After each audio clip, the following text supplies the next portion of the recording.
Welcome to the official video overview for the initial public offering of Technocraft Ventures Limited, a multidisciplinary EPC company delivering turnkey infrastructure projects for state governments across northern India, spanning water management, utilities, transport, and urban development. This video is directed at and intended for distribution to and use by residents of India only.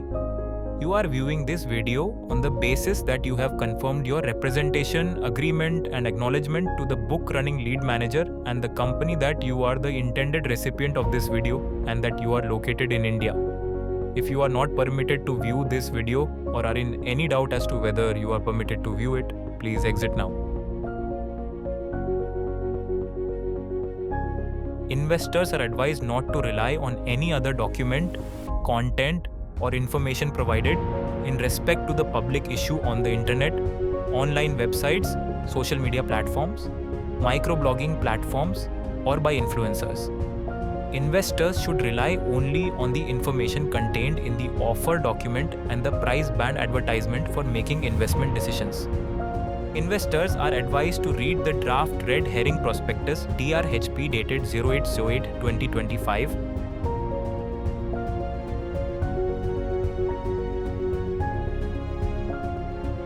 Technocraft Ventures Limited is offering a total of up to 1,18,81,000 equity shares, comprising a fresh issue of up to 95,05,000 equity shares of face value ₹10 each and an offer for sale of up to 23,76,000 equity shares of face value ₹10 each. Technocraft Ventures Limited, incorporated in 1998 and headquartered in Noida, Uttar Pradesh, is a multidisciplinary public infrastructure development company specializing in turnkey engineering, procurement, and construction (EPC) contracts.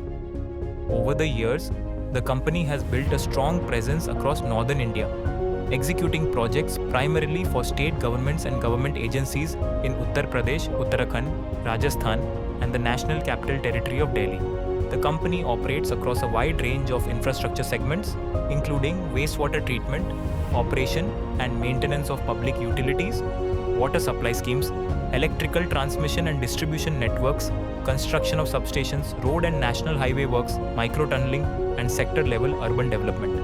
It has successfully delivered projects under major central and state government schemes such as Atal Mission for Rejuvenation and Urban Transformation, Jawaharlal Nehru National Urban Renewal Mission, Namami Gange, Jal Jeevan Mission, and Pradhan Mantri Gram Sadak Yojana, along with projects funded by multilateral agencies like the Asian Development Bank, meeting stringent technical and environmental standards. With integrated in-house capabilities spanning civil construction, mechanical and electrical integration, project design, and commissioning, Technocraft Ventures Limited provides complete infrastructure solutions from concept to delivery. Its long-term asset sustainability approach is strengthened by operations and maintenance services across wastewater and road projects, ensuring continued functionality and quality of public infrastructure assets. Investors should note the following important risks.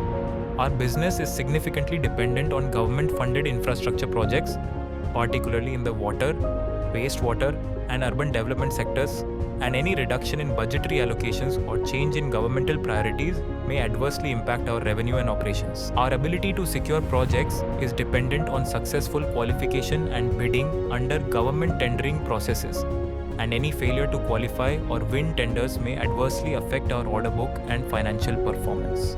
We participate in public infrastructure development projects primarily through competitive bidding processes conducted by central and state government agencies, urban local bodies, and public sector undertakings. Our ability to win such projects, including those in wastewater treatment, water supply, electrical transmission and distribution, road construction, micro-tunneling, and housing infrastructure, is contingent upon meeting technical and financial qualification criteria either independently or through joint venture arrangements. While we selectively bid for projects that align with our strategic priorities and resource capacity, there can be no assurance that we will continue to pre-qualify or emerge successful in the bidding process. In particular, for high-value or technically complex projects such as sewage treatment plants of high capacity such as 56 MLD+, multi-zone water transmission networks, high-voltage substation works, or multilateral funded tenders. Further, we may need to form joint ventures to meet eligibility norms for the projects of sewage treatment plants having more than 60 MLD. Inability to forge timely and competitive consortiums may limit our ability to pursue such projects. Additionally, awarded projects may be challenged by unsuccessful bidders through legal proceedings. While we have not experienced adverse outcomes or termination of awarded contracts due to such litigation, we cannot assure that future legal disputes will not result in delays or cancellations. Defending such claims may also require us to incur significant time and expenditure, and any unfavorable ruling could have a material adverse effect on our operations, revenue, and profitability. For further details, kindly refer our business, our order book, and management's discussion and analysis of financial conditions and results of operations beginning on pages 232 and 444 respectively.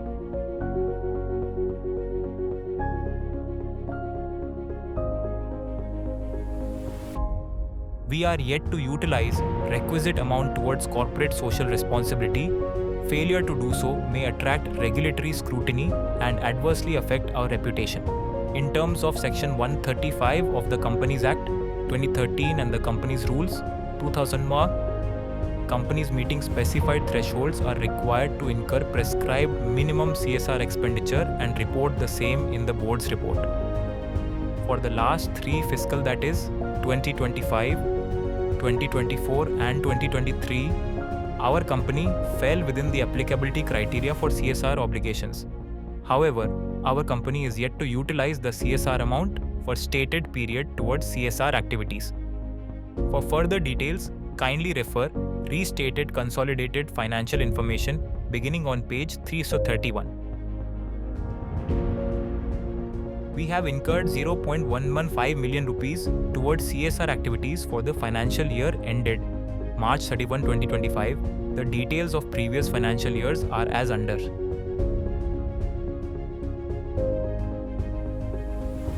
Section 135(6) of the Companies Act 2013 mandates that any unspent corporate social responsibility funds allocated for ongoing projects must be transferred by the company within 30 days from the end of the financial year to a special account called the Unspent Corporate Social Responsibility Account.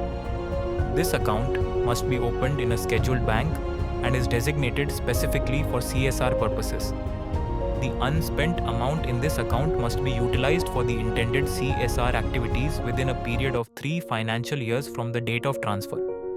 If the company fails to utilize the funds within this period, the remaining unspent amount must be transferred to a fund specified in Schedule 10 of the Act within 30 days from the completion of the 3rd financial year.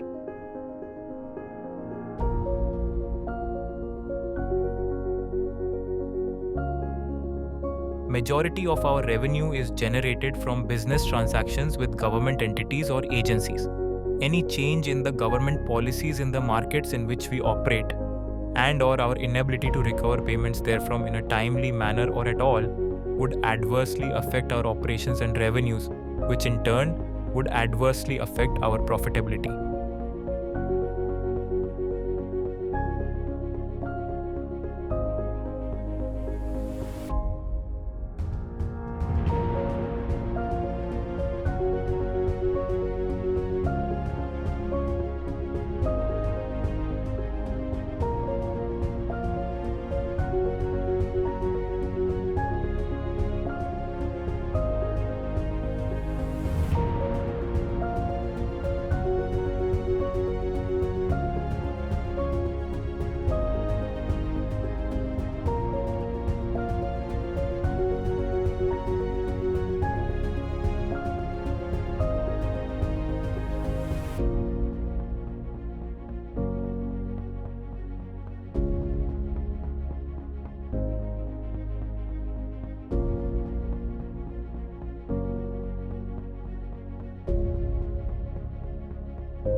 The revenue bifurcation between government and private sector are as under.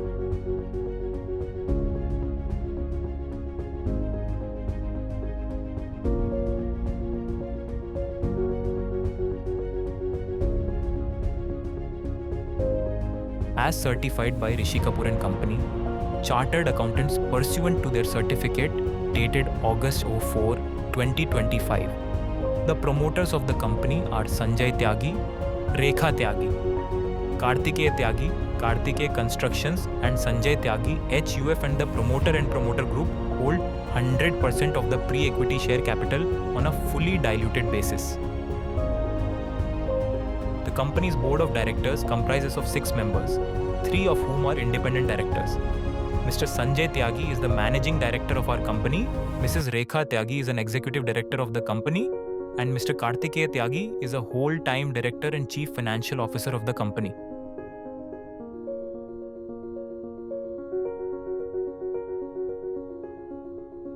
There are outstanding litigations pending against Technocraft Ventures Limited's directors and promoters, which, if determined adversely, could impact our business operations, financial condition, and cash flows. For details, see the Outstanding Litigation and Material Developments section on page 479 of the draft Red Herring Prospectus.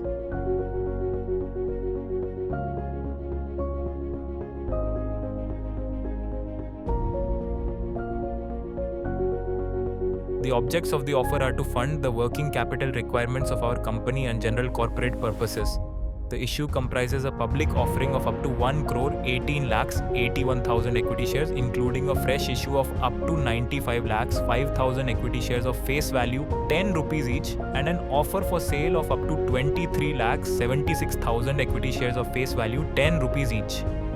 For the further details of the offer, see the offer beginning on the page 82 of the DRHP. The IPO will be conducted through the book building process with allotment of not more than 50% to offer to QIB, not less than 15% to NII, and not less than 35% to retail portion.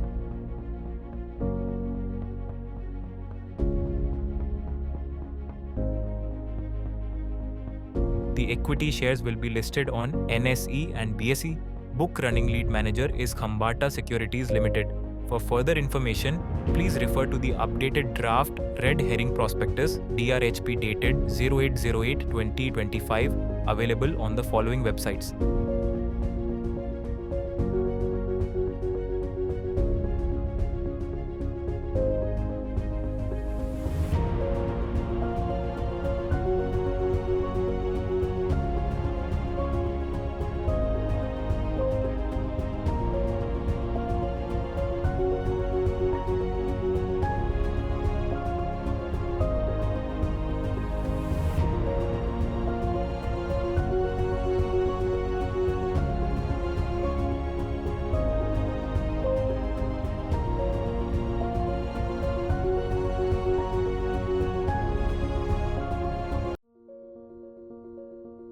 Investing in equity and equity-related securities involves risk, and investors should not invest funds unless they can afford the potential loss of their entire investment. This video is for information purposes only and does not constitute an invitation or offer to acquire, purchase, or subscribe to the company's equity shares. Investors should wait for the Red Herring Prospectus to be filed in relation to the offer before making any investment decisions.